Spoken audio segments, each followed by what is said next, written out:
Press the Lord. प्रभूच्या नावाला धन्यवाद देऊया. प्रभूने सुंदरशी वेळ पुन्हा एकदा तुमच्या आणि माझ्या जीवनात दिली. देव बाप्पाला भेटण्याचा सर्वात सोपा आणि सुंदर उपाय काय आहे? त्याच्या सान्निध्यात बसणं. आत्म्याने आणि खरेपणाने जो प्रभूच्या सान्निध्यात एकांतात बसतो, सामूहिकरित्या बसतो, देवाचा आत्मा तिथं उतरून आल्याशिवाय राहत नाही. म्हणून आपण भक्तीची सुरुवात प्रार्थनेने करू. आणि आज आपल्यामध्ये निकिताताई पहिल्यांदा आहे. जोरदार आवाजामध्ये प्रार्थनेच्या द्वारे देव बाप्पाचं स्वागत निकिताताई करतील. आपण प्रार्थना करूया. पवित्र पवित्र पवित्र सेनाधीश परमेश्वरा, आकाश आणि पृथ्वीचे उत्पन्न करते ईश्वराच्या, आतापर्यंत सांभाळस ही सुंदरशी वेळ आमच्या जीवनाला जोडलीस म्हणून मी तुला धन्यवाद देते. हे प्रभू ख्रिस्ता, इथून पुढचा वेळ काळ समय मी सर्व तुझ्या हातात देते बाप्पा. इथे बसले प्रत्येकावर मी तुझा आशीर्वाद स्वीकारते ईश्वराजा. होय प्रभू ख्रिस्ता, आमच्या सर्वांचा तू ताबा घे बाप्पा. साहेबांच्या द्वारे तू आमच्याशी बोल, आमच्या अडीअडचणी तू जाणून घे ईश्वराजा. तुझ्या तारणाचा अनुभव तू आम्हाला घडव आणि इथून पुढचा वेळ काळ सर्व समय मी तुझ्या हातात देते ईश्वराजा. आमची इथून पुढचा जे वचन ऐकणार आहोत ते समजण्याचं बुद्धी चातुर्य तू आम्हाला दे. आमच्या मनाचा, आमच्या जीवाचा आणि आमच्या इथे बसले प्रत्येकाचा तू ताबा तू घे ईश्वराजा. ही छोटीशी प्रार्थना तारणा प्रभू येशू ख्रिस्त याच्या प्रिय आणि गोडनाथ म्हणतो ऐकू द्या. आमेन. गीतांच्या द्वारे आपण प्रभूला उंच करूया.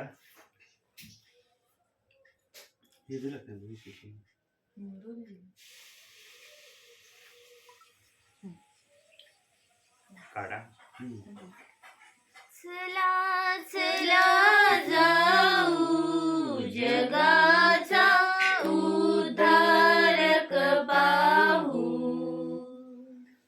चला चला जाऊ जगाचा उद्धारक पाहू. परमोच्चावर गौरव शांती या धरणीवरती. कृपानरावर परमोत्साहे देवदूत गाती. प्रतिध्वनीने ग्रह हे सारे व्योमी दणदणती. चला गीत ते आपणही गाऊ. चला चला जाऊ जगाचा उद्धारक पाहू. भविष्यवादी स्वर्गी सारे लागती नाचाया. साधे भोळे मेंढपाळही लागती धावाया. पूर्वेकडून साधू निघाले प्रभूला भेटाया. चला दर्शना आपणही जाऊ. चला चला जाऊ जगाचा उद्धारक पाहू. प्रीती आली देह धरोनी आम्हा ताराया. हस्त धरोनी मृतास आम्हा पुनरुपी उठवाया. जय जय येशू या मधुघोषे भुवना व्यापाया. प्रभूला हृदयी साठवूनी घेऊ. चला चला जाऊ जगाचा उद्धारक पाहू. येशूचे नाव. एक म्हणायचं का अजून? हो. येशूचे नाम गोड फार दीनाला लागते, ते दुःखे भयानी वार नाहीशी करीते, ते दुःखे भयानी वार नाहीशी करीते, त्या नावे शांती भरती अत्यंत समाधान, भुकेले तृप्ती पावती, दीना मिळे कल्याण, भुकेले तृप्ती पावती, दीना मिळे कल्याण. येशू हा माझ्या प्रार्थना देवाला ऐकवी, दुष्टांच्या सर्व योजना बळाने घालवी, दुष्टांच्या सर्व योजना बळाने घालवी. येशू हा माझा मित्र जाण, पाठिंबा मेंढपाळ, गुरु वाद्य दयावान, वराजहिते जाळ, गुरु वाद्य दयावान, वराजहिते जाळ. हे प्रभु माझी स्तवनी अत्यंत हलकी, गाईन स्वर्गी गायने दूतांच्या सारखी, गाईन स्वर्गी गायने दूतांच्या सारखी. आता ही तुझी ममता सांगे मी सकळा, अंतरी भरी शांतता मर्यंत दयाळा, अंतरी भरी शांतता मर्यंत दयाळा. Praise the Lord. Praise the Lord. प्रभूच्या नावाला धन्यवाद असो या गीतांसाठी. खरोखर आज या पृथ्वीचा कोणताही भाग असा नसेल की ज्या ठिकाणी प्रभू येशूच्या नावाने आनंदाची तयारी किंवा आनंदाचा जल्लोष चाललेला नसेल. पृथ्वीचा एकही हिस्सा किंवा भाग असा नाही जो प्रभूच्या आनंदाने भरलेला नाही. सर्वत्र आनंदमय वातावरण आहे. कोणालाच हे म्हणता येत नाही आमच्यासाठी तारणारा आला नाही. तारणारा आमच्यासाठी आला म्हणून आमचा बचाव झाला. तारणारा आला नसता तर आमच्या नावावर आजपर्यंत पाप जे एदेन बागेत झालं त्या पापाचा शिक्का आमच्या नावावर आजपर्यंत असता. प्रियांनो, पहिला शिक्का तो असता. त्यानंतर मग आम्ही जे काही पाप आमच्या जीवनामध्ये केलेले असतील ते पाप पण आमच्या नावावर असते.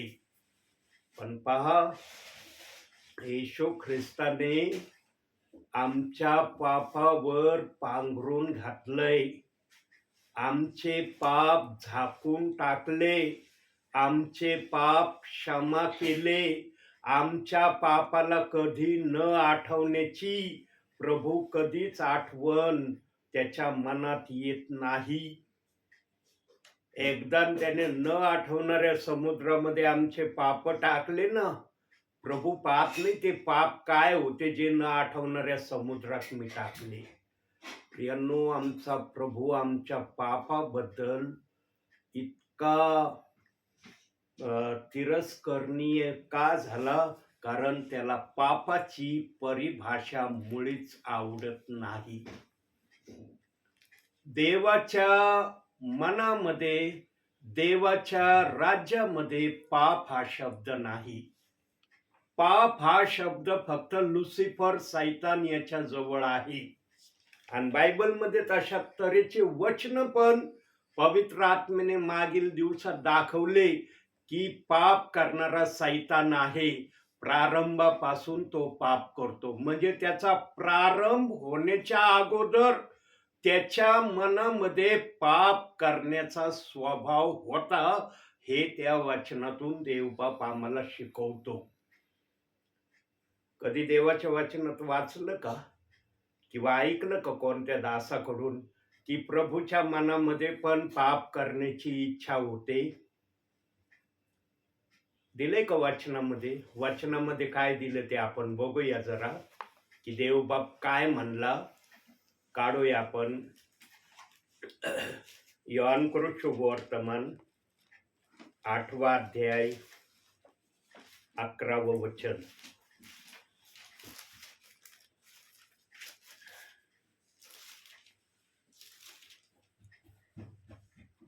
ती म्हणाली, प्रभूजी कोणी नाही. तेव्हा येशू तिला म्हणाला, मीही तुला दंड ठरवत नाही. जा, यापुढे पाप करू नकोस. बघा आमचा प्रभूचा काय स्वभाव सांगतोय. त्याला पाप आवडत नाही म्हणून त्याने व्यभिचारी स्त्रीला एकच वाक्य बोलून जा म्हटलं. तू आतापर्यंत काय केलं ना मला माहिती आहे, पण सगळं मी तुझं क्षमा करून टाकलं. फक्त इथून पुढे पाप करू नको.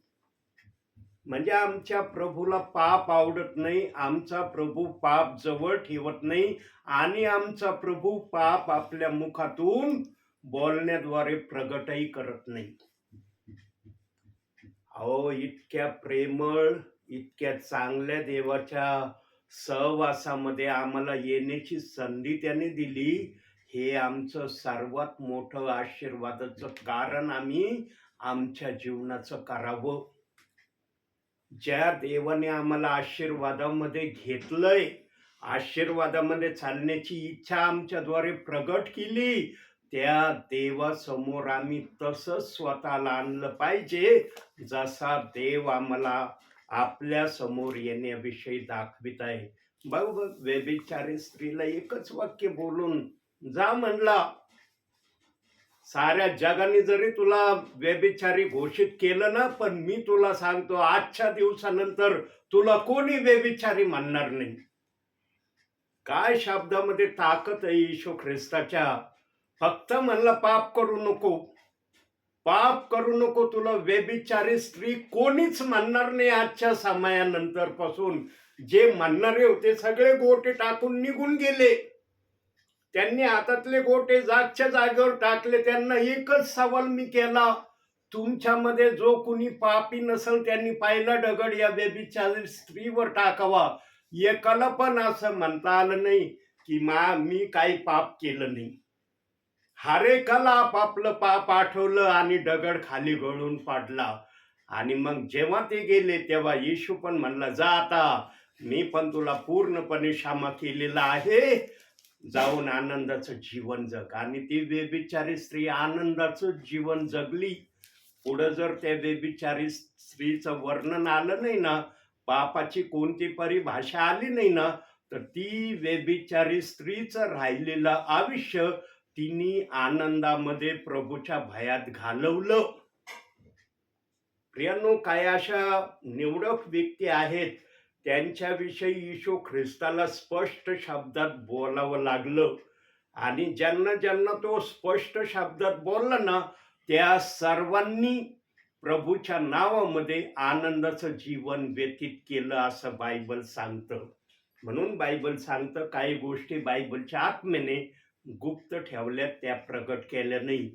पण अंतिम समयात पवित्र आत्म्याला जिथं आवश्यकता भासेल तिथं तो आपल्या पद्धतीने आपल्या विश्वासणाऱ्यांचा विश्वास वाढवण्यासाठी आणि विश्वासी अधिक मजबूत होण्यासाठी काही गोष्टी तो बोलणार आहे. प्रियांनो, सध्या नाताळाचं माहोल चाललंय ना, अगदी तोंडावर नाताळ आलेलं आहे. प्रियांनो, नाताळ साजरं करणं चांगली बाब आहे.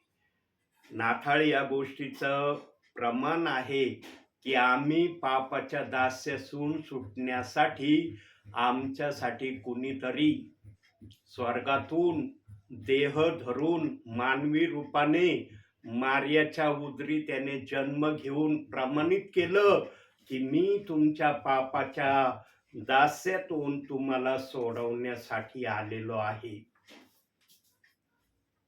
प्रियांनो, येशू ख्रिस्ताचा जन्म झाला, येशू ख्रिस्त जगात येणार आहे याची भविष्यवाणी झाली, पण येशू ख्रिस्ताच्या जन्माच्या तारखेची भविष्यवाणी बायबल सांगत नाही आम्हाला. बायबलच्या आत्म्याने येशू ख्रिस्ताच्या जन्माची तारीख सांगितलेली नाही. फक्त थंडीचे दिवस होते, मेंढपाळ रानामध्ये मेंढरं राखीत होते आणि स्वर्गदूतांनी त्यांना दर्शन दिलं, सांगितलं बेथलेम शहरामध्ये तुमच्यासाठी गायीच्या गव्हाणीमध्ये तारणारा जन्मलेला आहे आणि त्याची खून आणि ओळख ही आहे, बाळक्याने गुंडाळलेलं जे बाळ तुम्हाला गव्हाणीत दिसल तेच बाळ तुमच्या तारणाचा मार्गदर्शक आहे.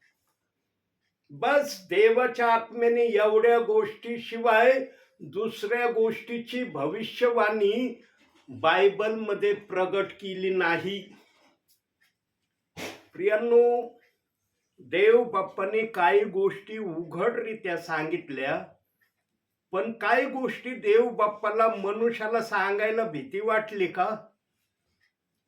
घाबरलं का मनुष्याला प्रभू काही गोष्टी सांगायला? येशू ख्रिस्त त्याच्या जन्माची तारीख आम्हाला त्यांनी का कळवली नाही? ही जी तारीख आलेली ना प्रियांनो, ही तारीख प्रभूची तारीख नाही आहे बरं का. ही तारीख एक काल्पनिकरित्या कोणत्या दिवशी थंडी सर्वात जास्त पडती त्या तारखेला धरून हे येशू ख्रिस्त 25 डिसेंबरला जन्मला असेल अशी घोषणा करण्यात आली. ही काल्पनिक तारीख आहे 25 डिसेंबर. आता देवाने मनुष्याला आपल्या जन्माची तारीख का कळवली नाही? आम्ही तर त्याचा जन्मोत्सव प्रत्येक वर्षी साजरा करतो, जल्लोषाने करतो, उत्साहाने करतो, पण त्या देवाने आपल्या जन्माची तारीख आम्हाला का कळवली नाही? सगळ्या गोष्टी कळवल्या. गॅब्रिएल देवदूताने सांगितलं तुमचा तारणारा तुम्हासाठी जन्मणार आहे, तोच तुम्हाला पापाच्या दास्यातून बाहेर काढील. पण त्या गॅब्रिएल देवदूताने येशू ख्रिस्ताच्या जन्माची तारीख सांगितली नाही. याचं कारण काय माहिती का प्रियांनो? ध्यान देऊ नाही का? पवित्र आत्मा जेव्हा बोलतो ना, तो सत्यवाणी बोलतो, तो आडी धरून बोलत नाही, तो कुभावानी सांगत नाही. पापी मनुष्याच्या द्वारे देव बाप कधीच आपला जन्म उत्सव साजरा करणार नाही. लक्षात घ्या ही बात.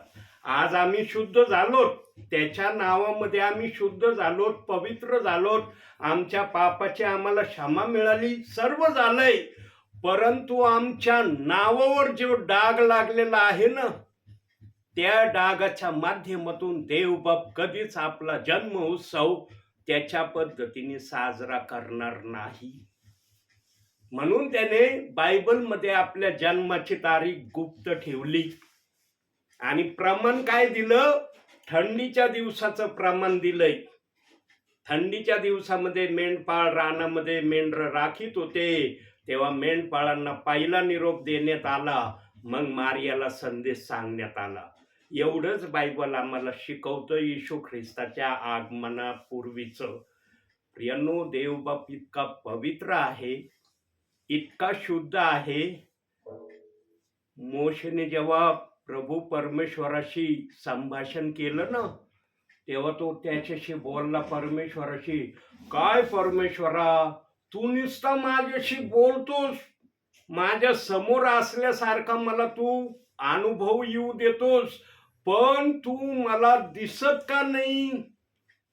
मला तुला बघायची इच्छा आहे, मला तुला बघायचंय. परमेश्वर म्हणला, मोशे, तू मला पाहिलं ना तर तू जिवंत राहणार नाहीस, भस्म होऊन जाशील. कारण माझा प्रकाश इतका तेजवान प्रकाश आहे की त्या प्रकाशाच्या किरणाने तू भस्म होऊन जाशील, जळून जाशील पूर्णपणे. मला बघणं सोपं नाहीये. तू जरी माझा निवडलेला सेवक आहेस, पण तुझ्या नावावर आदामाने जे पाप केलेलं आहे त्या पापाचा शिक्का डाग तुझ्या नावावर आहे, आणि त्यामुळं तू माझं अस्तित्व पाहू शकत नाही. मग मोशे म्हणला असन, आता बायबलमध्ये तशा वाक्य नाही दिलं, पण पवित्र आत्मा बोलत आहे. मोशे म्हणला असेल, ठीक आहे, तू जर म्हणतो ना तुला पाहिलं तर मी भस्म होईन, जळून जाईल, मग तू मला इतकी मोठी सेवा मिसर देशातून इस्रायली लोकांना कनान देशामध्ये नेण्याची जबाबदारी का दिली? तू जर माझ्याशी नुसता बोलतो, मला दिसत नाही, मग एवढं मोठं काम माझ्यावर सोपवण्याची तुला इच्छा का झाली? मी तुला सिंपल एक गोष्ट मागतो, एक गोष्टीची मागणी तुला करतो, ती गोष्ट तू जर माझ्यासाठी करत नाही आणि इतक्या मोठ्या कामगिरीवर मला तू पाठवण्याची तयारी केली, माझ्या पण काही इच्छा आहेत ना की त्या इच्छा तू पूर्ण कराव्या. बघा, आता काढूया आपण निर्गमाचं पुस्तक. आता तोंडी बोललो, आता जरा वचनातून बघू आपण. 33वा अध्याय काढा. एक मिनिट, मला पण काढू द्या. निर्गम 33वा अध्याय 20वं वचन वाचा. आणखी तो म्हणाला की तू माझे मुख पाहू शकणार नाहीस, कारण माझे मुख पाहून कोणी मनुष्य जिवंत राहावयाचा नाही. 21वं. परमेश्वर म्हणाला, मग जवळ एक जागा आहे, ते येथे या खडकावर उभा राहा. 23 पर्यंत वाचा. असे घडेल की माझे ते जवळून चालले असता मी तुला खडकाच्या भेगेत ठेवीन. मी निघून जाईपर्यंत आपल्या हाताने तुला झाकीन. मग मी आपला हात काढून घेईन आणि तुला पाठमोरा दिसेल. मग माझे मुख दिसावयाचे नाही. आमेन. पाठमोरा मी होईल. परमेश्वराने फक्त मोशेला आपली पाठ दाखवली, पाठ. आणि जुना इतिहास सांगत आहे प्रियांनो की मोशेने परमेश्वराची पाठ पाहिली. ज्या क्षणी त्यांनी पाठ पाहिली परमेश्वराची, त्या क्षणी त्याचे डोळे अंधुक झाले. जुन्या इतिहासात मध्ये लिहिलेलं आहे की मोशेची त्यानंतर दृष्टी कमी झाली. त्याला पूर्वीसारखं दिसत नव्हतं. का? कारण त्याने परमेश्वराची पाठ पाहिली. आता परमेश्वराची केवळ पाठ पाहिल्याने त्याचे डोळे अंधुक झाले. चेहरा पाहिला असता तर काय झालं असतं? विचार करा प्रियांनो. आणि ती पण अशी एकदम सिंपल काहीतरी, पाठीचा कानोकोपर त्याला दिसला, असं नाही पूर्णपणे ठळक पाठ तो बघत बसला आणि परमेश्वर उभा राहिला. फक्त असं काही सेकंदाची पाठ फक्त मोशेने परमेश्वराची पाहिली. एवढी प्रक्रिया मोशेने केली, त्याचे डोळे अंधक झाले. प्रियांनो, जो देव अशा प्रकारे आपल्या अस्तित्वामध्ये चालतो, तो देव आमच्याद्वारे आपला जन्म उत्सव साजरा करून घेईल का? आज आम्ही साजरा करतो जन्म उत्सव, कारण आम्हाला आनंद होतो की आमच्यासाठी कुणीतरी वाचवणारा प्रभू आला, आमचा तारणारा आला, म्हणून आम्ही जन्मोत्सव साजरा करतो. आनंदाची बाब आहे. देवबाप त्याच्यात इन्कार करत नाही. पण देवाचं अस्तित्व जे आहे ना, जे गुपित अस्तित्व, देवबाप पापी मनुष्याच्या द्वारे कधीच आपला जन्मोत्सव साजरा करणार नाही. म्हणून बायबलमध्ये त्याच्या जन्माची तारीख नाही. न तर सगळं सांगितलं, त्याच्या जन्माची तारीख का नाही सांगितली गॅब्रिएल देवदूताने? भीती वाटली का गॅब्रिएल देवदूताला जन्म तारीख सांगायची? कारण देवाचं अस्तित्व मनुष्य आपल्या बळाने कधीही साजरं करू शकत नाही, हे ते गोष्टीचं प्रमाण आहे. आणि आपल्यावर तर पापाचा डाग होता. आदामाने पाप केलं तेव्हापासून सर्व मानवजात पापी झाली असं बायबल सांगतं. आदामाने पाप केल्यानंतर जे पण त्याची मुलं आले ते पण पापी, त्याच्या कन्या आल्या त्या पण पापी, त्यांची जी प्रजा वाढत गेली ती पण पापी, सगळं पापी पापी पापी. म्हणून मागच्या आठवडी एक वचनातून बोललो होतो की देवाने जगावर एवढी मोठी प्रीती केली की त्याने आपला एकुलता एक पुत्र दिला. प्रियांनो, आम्हाला पापाच्या दास्यातून बाहेर काढण्यासाठी देवाने आमच्यासाठी योजना बनवली. आणि येशू ख्रिस्ताच्या नावामध्ये आज जो कुणी आहे ना, तो पाप क्षमा प्राप्त झालेला विश्वासी आहे. ज्याच्या हृदयात येशू ख्रिस्त आहे त्याच्याविषयी देवबाप बोलतोय. ज्याच्या हृदयात येशू ख्रिस्ताचं आगमन झालं नसेल तर या नाथाळामध्ये स्वतःला तपासा, माझ्या हृदयात येशू ख्रिस्ताचं आगमन आहे का? आणि ज्या हृदयात येशू ख्रिस्ताचं आगमन आहे ना, तिथं कसली भीती नसती, चिंता नसती, काळजी नसती, कसल्याही प्रकारचं शंका धरण्याचं कारण नसतं. प्रियांनो, आम्हाला वातावरणानुसार त्रास होईल तो भाग वेगळा आहे, परंतु ज्याच्या हृदयात येशू कार्य करतो त्याला मुळीच कोणत्या गोष्टीची कधीच काळजी करण्याची गरज नाही, हे प्रामुख्याने देवबाप आपल्याला सांगत आहे. म्हणून एक वचन बघूया आपण, आणि त्या वचनाच्या एका शब्दावर आपण थोडा वेळ आज विचार करणार आहोत. यशायाचं पुस्तक काढूया.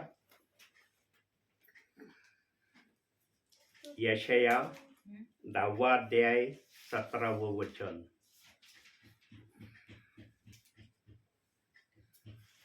इस्रायलाची ज्योती अग्नी होईल, त्याचा जो पवित्र प्रभू तो ज्वाला होईल. एका दिवसात त्याचे काटे कुटे व काटे झुडपे तो जाळून खाक करील. एका दिवसात काटे कुसळे जे काय असल ते सगळं प्रभू जाळून टाकील. एका दिवसाचा तिथं शब्द वापरण्यात आलेला आहे, परंतु देवबाप आपल्या पद्धतीने जेव्हा बोलतो तेव्हा त्या ठिकाणी जो एक दिवसाचा शब्द वापरण्यात आलाय तिथं देवबाप एका सेकंदापेक्षाही कमी वेळामध्ये सर्व काही ठीक ठाक करणार आहे. एका सेकंदापेक्षाही कमी वेळामध्ये पृथ्वीला अनुरूप असं सर्व काही देवबाप बनविणार आहे. आणि ही बनविण्याची घटिका कदाचित येणाऱ्या वर्षामध्ये देवबाप आमच्यासाठी करील. येणारं वर्ष अतिशय तोला मोलाचं वर्ष आहे. असं समजू नका दरवर्षी येतं, एक वर्ष जातं, एक वर्ष येतं, असं येणाऱ्या वर्षाला समजू नका प्रियांनो. येणारं वर्ष इतकं नाजूक धाग्यासारखं वर्ष आहे. या वर्षामध्ये देवबाप बोलत आहे वचनातून, एका दिवसातून म्हणजे एका सेकंदापेक्षाही कमी वेळामध्ये देवबाप त्याच्या इच्छेप्रमाणे सर्व काही बनवणार आहे. आणि ही जी काही सध्या तुम्ही तयारी पाहता सेवकांच्या द्वारे चाललेली, ही पूर्व तयारी आहे, सावधान करण्याची प्रक्रिया आहे. ज्यांना सावधान करण्यात येत आहे ते धन्य आहेत. ज्यांना सावधान करण्यात येत नाही त्यांना देवबाप आपल्या इच्छेने सावधान करणार आहे. म्हणून तिथं 1 दिवसाचा शब्द वापरलाय, परंतु देवाला 1 सेकंदापेक्षाही कमी वेळामध्ये अखिल पृथ्वीवर सर्व काही नीटनेटकं त्याच्या योजनेप्रमाणे करायला तो आजही समर्थ आहे. पण त्याने आम्हाला वेळ दिलेला आहे की माझ्या सेवकांच्या द्वारे ज्यांच्यापर्यंत माझा निरोप जाईल त्या विश्वासणाऱ्याकडे देवबाप फार आशेने पाहतोय. प्रियानो, जितका आशेने तुम्ही देवाकडे पाहत नाही ना, त्याच्या काही पटीमध्ये देवबाप तुमच्याकडे आशेने पाहतोय. आणि काय आशेने पाहतोय? आता देवबाप पण आशेने पाहतो. तो काय आशेने पाहतोय? काय त्याच्या डोक्यात आशा आहे आमच्यासाठी? बघूया जरा वचनातून काय आशा प्रभू आमच्याकडून करून घेत आहे किंवा करण्याची इच्छा करतोय. इर्मयाचं पुस्तक काढूया, 13वा अध्याय काढा, 17वं वचन वाचा. पण तुम्ही ऐकणार नाही. बस थांबा इथं. पण तुम्ही ऐकणार नाही. बघा, पहिला शब्द त्या वचनाचा काय दिलाय? पण तुम्ही ऐकणार नाही. की माझ्या मनात जी आशा मी तुमच्यासाठी धरली ती आशा तुम्ही माझी पूर्ण करताल की नाही ही मला शाश्वती माझ्या मनाला नाही. मग वाच बाळा पुढं. तर तुमच्या गर्वामुळे माझे हृदय एकांती शोकाकुल होईल. परमेश्वराच्या कळपाचा पाडव होतो म्हणून मी रडेन. माझ्या डोळ्यातून टप टप आसवे गळतील. डोळ्यातून परमेश्वराच्या अश्रू गळत आहेत प्रियांनो. कशामुळं गळत आहे? कारण तुम्ही माझं ऐकत नाही म्हणून. आता काय ऐकत नाहीत आम्ही? आता ऐकत नाही म्हणजे काय ऐकत नाही आम्ही? आता तो रडतोय, त्यांनी शब्द सुरुवातीचा दिला की तुम्ही मी ऐकणार नाही. ऐकणार नाही, त्याच्यानंतर रडण्याच्या प्रक्रियेची भाषा त्या वचनात तेव्हा बोललेला आहे. आम्ही काय ऐकणार नाही? प्रियांनो, नेहमी तुम्हाला देवाचा आत्मा माझ्याद्वारे बोललाय आणि आजही बोलत आहे. ही पवित्र शास्त्राची संपत्ती ना देव बाप्पाने फार विचारपूर्वक आमच्यापर्यंत पाठवलेली आहे. फार विचार. एक वचन बघूया आपण, 1 पेत्र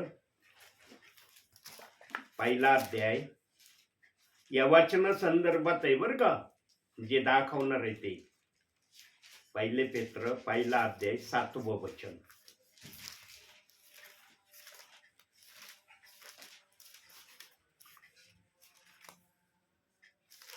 पहिला अध्याय 7वं वचन. यासाठी की नाशवंत सोन्याची परीक्षा अग्नीने करतात, त्या सोन्यापेक्षा मौल्यवान अशी जी तुमच्या विश्वासाची परीक्षा ती येशू ख्रिस्ताच्या प्रकट होण्याच्या वेळेस प्रशंसा, गौरव व मान यांस कारणीभूत व्हावी. हे वचन आहे ना, अग्निमय अशा स्वरूपाने तोलून मोलून विचारपूर्वक देव बाप्पाने आमच्यापर्यंत पाठवलेलं आहे. आणि लक्षात घ्या, बायबलच्या कोणत्याही वचनाचा फक्त एकच अर्थ कधी असू शकत नाही बरं का. काही जणांना वाटतं बायबलचं एक वचन घेतलं ना, त्या वचनाचा तेवढा अर्थ सांगितला, संपलं त्या वचनाचं काम. अशा अनुषंगाने देवाच्या आत्म्याने वचन लिहिलेलं नाही. देवबाप कोणत्याही प्रकारे आपल्या वचनाला आपल्या पद्धतीने विश्वासणाऱ्यांचा विश्वास वाढवण्यासाठी बोलू शकतो. अग्नीच्या स्वरूपाने देव बाप्पाने हे पवित्र शास्त्र लिहिलंय आणि याला प्रेम स्वरूपाने आमच्या हातात सादर केलंय. म्हणून प्रियांनो, काही जणांचा आज विश्वास कसा आहे माहिती का? काही जणांचं सांगतो, तुम्हाला माहित आहे का नाही मला माहिती नाही, पण जर माहिती नसेल तर आजचा जो शब्द ऐकता ना, तो शब्द तुम्हाला भविष्यात कधीतरी त्या शब्दाचा अनुभव देऊ देईल. काही जण असे विश्वासी आहेत, त्यांच्या जीवनामध्ये जर अतिशय भयानक संकट आलं ना, त्यांचा असा विश्वास त्यांनी प्रभूकडे दाखवलेला आहे. आता त्यांच्या विश्वासाप्रमाणे त्यांनी जर विश्वासाने बायबलला स्पर्श केला ना, तर त्यांना असा खात्री वाटते की माझ्या जीवनात जे संकट आहे ना, प्रभूने घालवून टाकले. आणि प्रभू करतो तसं. म्हणून येशू ख्रिस्त पण कोणत्याही आजारी व्यक्तीला बरं करण्या अगोदर विचारायचा, काय तुझा विश्वास आहे का, मी तुला बरं करू शकतो. आणि जेव्हा तो विश्वासणारा म्हणायचा हो माझा विश्वास आहे, तेव्हा प्रभू कधी कधी शब्दाने कधी कधी कृतीने म्हणायचा, जा तुझ्या विश्वासाने तुला बरं केलं आहे. तसं प्रियांनो, जर एखादा विश्वासी आपल्या भावी जीवनामध्ये भयानक संकट जर आलेलं त्याला दिसत असेल, तो कोणाला न सांगता बायबलला स्पर्श करतो विश्वासाने आणि मनात हा विश्वास धरून तो स्पर्श करतो की माझं हे संकट प्रभू तू दूर करणार आहे. आणि प्रभू पण त्याच्या विश्वासाला पारखतो आणि त्या विश्वासाप्रमाणे त्याचे जीवनातलं संकट नाहीसं करतो. प्रियांनो, बायबलला निस्ता स्पर्श करून जीवनातलं मोठं संकट जाण्यापर्यंतची ज्याच्या मनाची तयारी झाली, त्याचा विश्वास किती मजबूत असेल याचा विचार करा. काही जण तर बायबलला हात लावतात, त्यांना काही वाटत नाही. हा बायबलला हात लावलाय हो. अहो, याला हात लावला ना, याच्यावर नावच लिहिलंय. आता इंग्लिश मध्ये लिहिलंय होली बायबल हे नाव लिहिलंय, पवित्र शास्त्र. याला स्पर्श करताच आम्ही पवित्र होतो. आम्ही दिवसभरात जेवढे पाप केलेले असले ना, सगळे आमचे पाप आमच्यापासून प्रभू घालवून टाकतो. इथपर्यंतचा काही जणांचा विश्वास आहे. म्हणून प्रियांनो, तुम्ही आल्याबरोबर म्हणले की आमच्या निकित्या बाळाला वर काही जर पेच प्रसंग असतील तर ते देव बाप्पांनी काढून टाकावे. निकिता ताईंनी असा जर विश्वास आपल्या हृदयात आज प्रभूच्या उपस्थितीमध्ये जर धरला ना, आजच प्रभू सांगत आहे आणि प्रभू जे बोलतो ते करून दाखवतो. प्रभू निस्ते हव्यात गोळ्या प्रभू कधीच सोडित नाही. प्रभू जवळ ही भाषाच नाहीये. निकिता ताई जर असा विश्वास ठेवी ना आपल्या जीवनामध्ये, जेव्हा जेव्हा मी बायबलला स्पर्श करन तेव्हा तेव्हा पवित्र आत्मेच्या सामर्थ्याने देवबाप माझ्या बरोबर कार्य करायला सुरुवात करीन. मग दिवसातून एक वेळेस निकिता ताईला बायबलला स्पर्श करायला वेळ मिळणार नाही का? सांगा, 24 तासामध्ये निकिता ताईंना एक वेळेस बायबलला स्पर्श करण्यासाठी वेळ मिळणार नाही का? अशा विश्वासाने जर निकिता ताईंनी आजच्या दिवसापासून थेट प्रभूच्या आगमनापर्यंत विश्वासाने प्रभू बरोबर आपलं नातं संबंध जर जोडण्याची प्रक्रिया केली ना, अहो कोणतीही गोष्ट येऊ द्या, दुष्ट आत्मे जरी प्रत्यक्षात उतरून आले ना, भस्म होऊन जातील. देवाने एवढं अभिवचन दिलंय बायबलमध्ये, दुष्ट आत्मे जरी उतरून आले तुझ्या समोर ना, तर वचनाच्या तलवारी समोर ते जळून राख होतील. म्हणून सैतानाने दुष्ट आत्म्यांना सांगितलेलं आहे, जिथं वचन आणि जिथं प्रार्थना या दोन गोष्टी ना, तिथं कधी जाण्याचा प्रयत्न करू नका. तिथं जर चूक भुलीने गेले ना, तुम्ही जळून खाक होतान. म्हणून बघा, प्रार्थनेच्या द्वारे कोणती दुष्ट आत्मेची शक्ती असून निघून जाती. अरण्यामध्ये येशू ख्रिस्ताने सैतानाला हरवलं. कशाने हरवलं? वचनाने हरवलं ना. किती किती गर्वाने प्रश्न केले त्याने, 3. पण तिन्ही प्रश्नाचं जेव्हा उत्तर त्याला मिळालं तेव्हा येशू म्हणला, 4था प्रश्न नाही विचारायचा, आता निघून जातो. 4था प्रश्न केला का? 4था प्रश्न करण्याची त्याच्या डोक्यात इच्छा आली असन की 4थ्या प्रश्नाचं उत्तर येशू देतो का? नाही. पण येशू म्हणला, आता तुझ्या 3 प्रश्न पुढं माझ्या समोर 4था प्रश्न तुला उपस्थित करण्याची संधी नाही, म्हणून तो निघून गेला. प्रियांनो, वचन आणि प्रार्थना ज्या मनुष्याच्या जीवनामध्ये आहे ना, तो सर्वात आशीर्वादित व्यक्ती आहे. त्या व्यक्तीला ना सहसा कोणाकडून प्रार्थना करून घेण्याची एवढी आवश्यकता नाही पडत. मी असं नाही म्हणत की प्रार्थना करणं योग्य नाही, प्रार्थना करणं योग्य आहे, पण देवाचा आत्मा त्या व्यक्तीला इतकं बलशाली, इतकं प्रभावशाली बनवतो की त्याच्या शब्दामध्ये सामर्थ्य असतं. तो म्हणतो, मी जे बोलन तेच होणार आहे. बघा, काही सेवक बोलतात, मी असं बोललो ना तसंच झालंय, मी अशा प्रकारची भविष्यवाणी केली ना तशीच झाली. का ते एवढे प्रभावशालीनी बोलतात आणि तसंच घडतं? कारण त्यांच्या शब्दामध्ये पवित्र आत्म्याचं सामर्थ्य आहे. आमच्या बोलण्यामध्ये ना पवित्र आत्म्याचं सामर्थ्य असलं ना तर आमच्या बोलण्याला वजन आहे, आमच्या बोलण्याला किंमत आहे. आमच्या बोलण्यामध्ये जर पवित्र आत्म्याचं सामर्थ्य नाही ना प्रियांनो, किती बोला तुम्ही, त्याला काय अर्थ नाही. आणि हे वजन आणि सामर्थ्य येण्यासाठी आम्हाला बायबल वाचन आणि प्रार्थना हे करणं गरजेचं आहे. जसं रोज आम्हाला जेवण करणं गरजेचं असतं ना, कमीत कमी एकदा तरी आम्ही बायबल वाचलंच पाहिजे. एकदा तर वाचलं पाहिजे. 3 टाइम जरी तुम्हाला नाही जमलं सुरुवातीला हरकत नाही, पण एकदा का होईना तुम्ही बायबल वाचल्याशिवाय राहता कामा नाही. प्रियांनो, प्रभू परमेश्वर आजही तीच वाक्याची वाणी आम्हाला सांगत आहे, पण तुम्ही ऐकणार नाही. म्हणून तो वचनात यशाया 10:17 मध्ये म्हणला, एका दिवसात मी माझ्या इच्छेप्रमाणे सर्व काही करीन आता. आणि ते 1 दिवस म्हणजे 1 सेकंदाचा वेळ. 1 दिवस नाही लागणार प्रभूला हे करण्यासाठी. 1 सेकंदापेक्षाही कमी वेळामध्ये देव बाप आपल्या इच्छेप्रमाणे सर्व काही या पृथ्वीवर करणार आहे. पण प्रभू आजही वाट बघत आहे की जे निरोप माझ्या सेवकांच्या द्वारे मी पवित्र आत्म्याने माझ्या विश्वासणाऱ्यांना कळवित आहे, माझ्या विश्वासणाऱ्यांनी सावधान व्हावं. फक्त या पवित्र शास्त्राला पवित्र मानण्याची आड देव बाप्पाने आमच्या समोर ठेवली आहे. का मोठं काम काही वाटतं का तुम्हाला? फार मोठं ओझं दिलंय देव बाप्पाने. या पवित्र शास्त्राला आमच्या हृदयामध्ये पूर्णपणे पवित्रतेनेच आम्ही ठेवावं.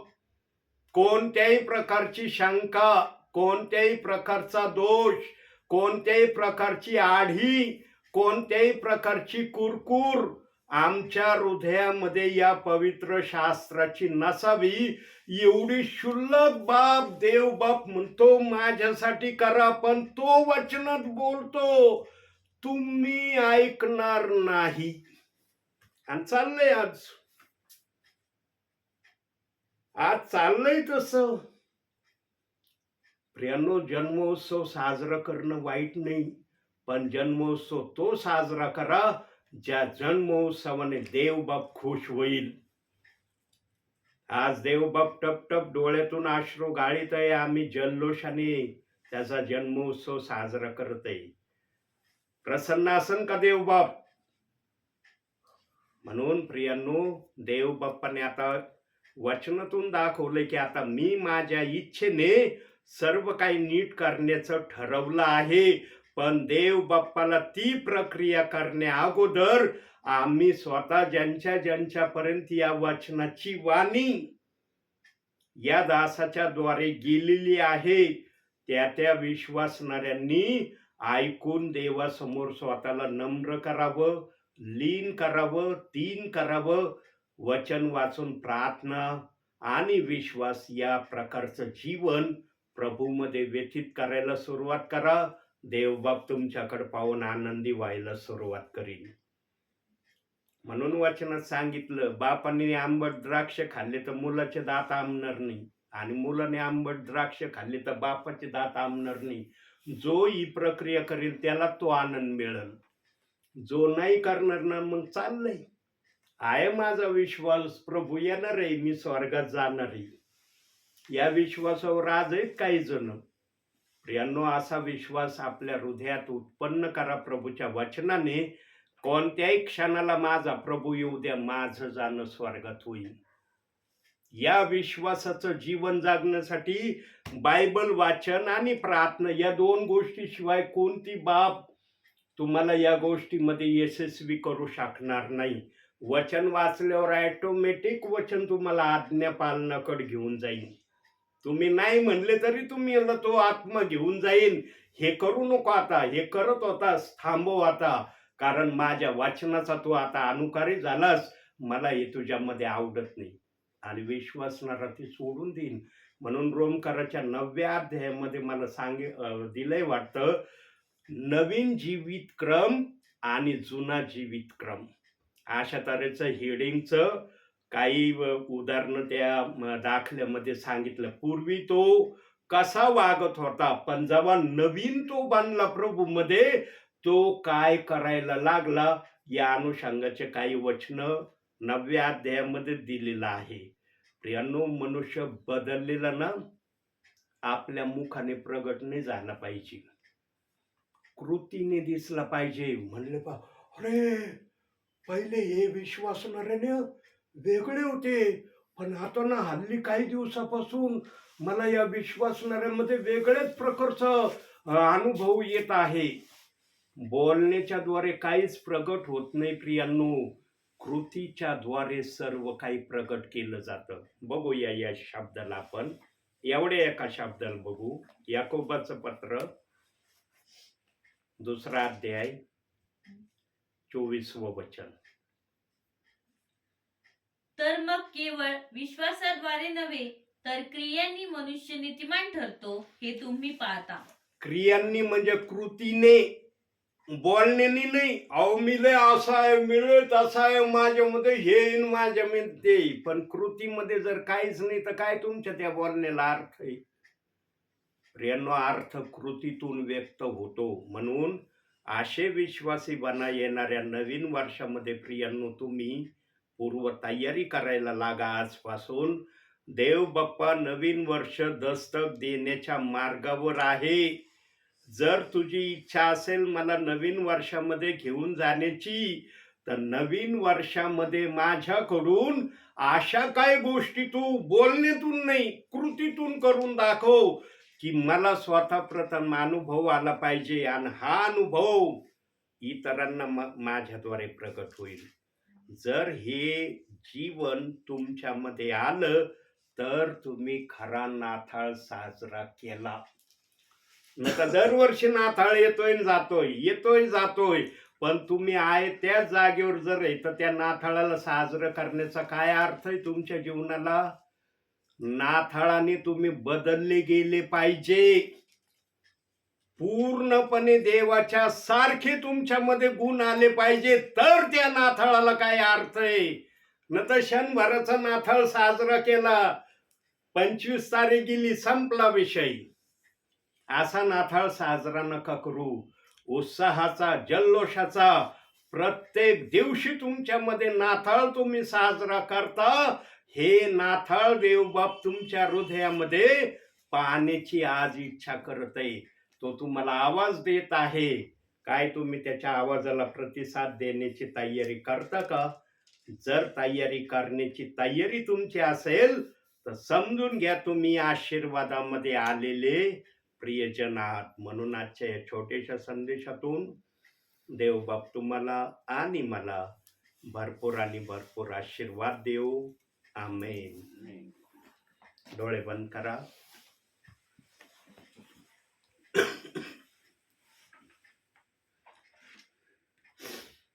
काही सेकंद आपण शांत राहूया प्रियांनो.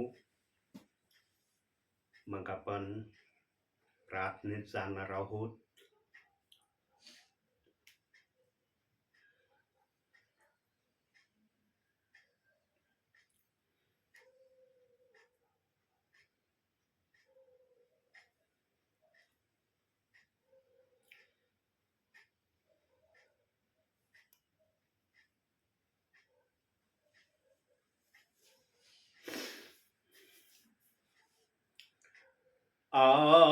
पवित्र आत्मा मेरे दिल में पवित्र आत्मा मेरे दिल में मेरे जीवन को तू ही चला, मेरे जीवन को तू ही चला. पवित्र आत्मा मेरे दिल में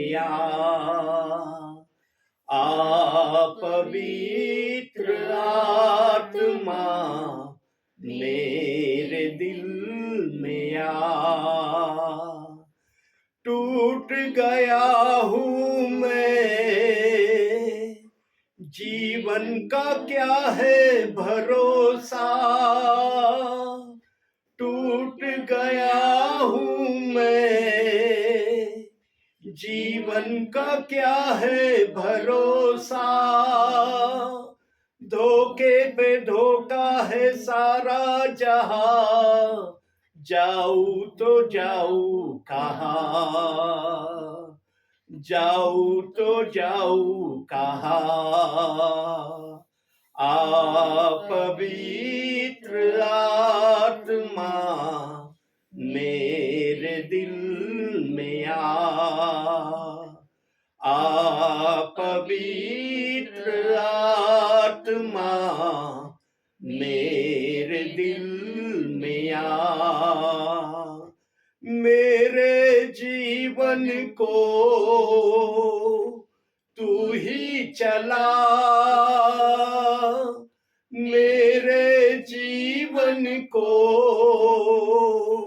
तू ही चला. पवित्र आत्मा मेरे दिल में पवित्र आत्मा मेरे दिल में होय माझ्या बापा, आमच्या हृदयामध्ये तुझं अद्भुत असं अग्नीचं सामर्थ्य आम्ही मागत आहोत माझ्या बापा.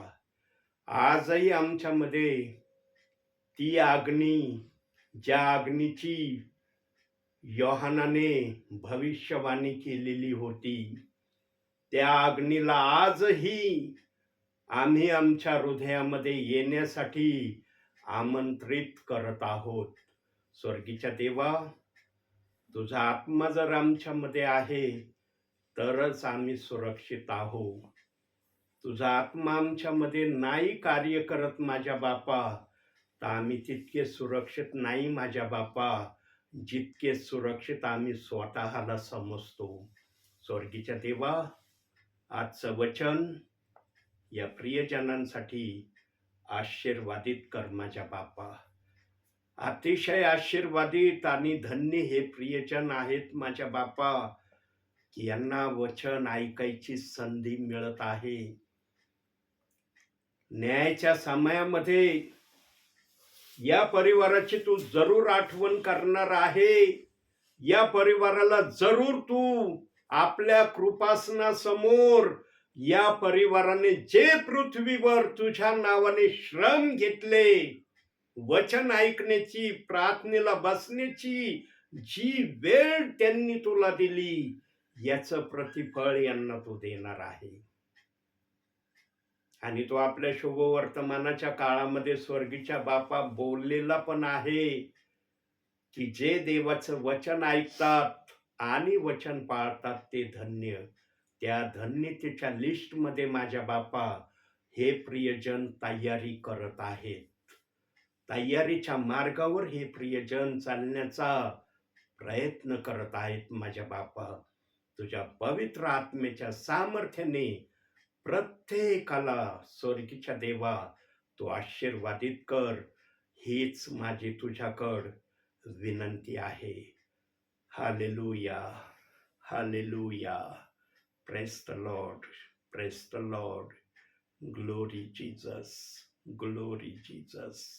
Thank you master. Hallelujah, hallelujah. आपल्यासाठी शेवटची प्रार्थना अतिशय सुंदर आवाजामध्ये उच्च स्वरामध्ये प्रेरणाताई करतील. आपण प्रार्थना करू. पवित्र पवित्र पवित्र पवित्र सेनाधीश परमेश्वरा, आकाश आणि पृथ्वी यांची उत्पन्न करते ईश्वराच्या बाप्पा, आतापर्यंत सांभाळलंस म्हणून मी तुला धन्यवाद देते. ओ ईश्वराच्या इथून पुढचा सर्व वेळ काळ समय मी तुझ्या हातात देते ईश्वराच्या बाप्पा. ओ प्रभू ख्रिस्ता, आम्ही या रात्रीच्या समयाला बाप्पा तुझे जे वचन ऐकले ईश्वराच्या बाप्पा, ते समजण्याचं बुद्धी चातुर्य इथं बसले प्रत्येकाला तू दे ईश्वराच्या बाप्पा. ओ सर प्रभू ख्रिस्ता, आमच्याद्वारे तू उंचावला जा आणि तू गौरव जा ईश्वराच्या बाप्पा. आम्ही जे गीत गायलं, स्तुती आराधना केली ईश्वराच्या बाप्पा, ती तुझ्याच आणि तुझ्याच नावात आशीर्वादित कर ईश्वराच्या बाप्पा. ओ प्रभू ख्रिस्ता, सर्वांचा तारण करता, उद्धार करता आणि रक्षण करता तू ईश्वराच्या बाप्पा. ओ प्रभू ख्रिस्ता, आमच्याद्वारे तू उंचावला जा आणि तू गौरवला जा ईश्वराच्या बाप्पा. ओ प्रभू ख्रिस्ता, हा संदेश सर्वांसाठी तू आशीर्वादाचा कर. ओ ईश्वराच्या बाप्पा, जे हे संदेश ऐकत आहेत ईश्वराच्या बाप्पा, प्रत्येकाला तू आशीर्वादाने भर ईश्वराच्या. ओ प्रभू ख्रिस्ता, पायक साहेबांसाठी प्रार्थना करते ईश्वराच्या बाप्पा, संदेश सांगत असताना त्यांना लागणारे ज्ञान बुद्धी चातुर्य तू दे ईश्वराच्या बाप्पा. ओ प्रभू ख्रिस्ता, तुझी वचन सेवा करत असताना ईश्वराच्या बाप्पा, सर्व ज्ञान बुद्धी चातुर्याने आरोग्याने तू त्यांना परिपूर्ण असा कर ईश्वराच्या बाप्पा. ओ प्रभू ख्रिस्ता बाप्पा, त्यांच्याद्वारे तू उंचावले जा आणि तू गौरवले जा ईश्वराच्या बाप्पा.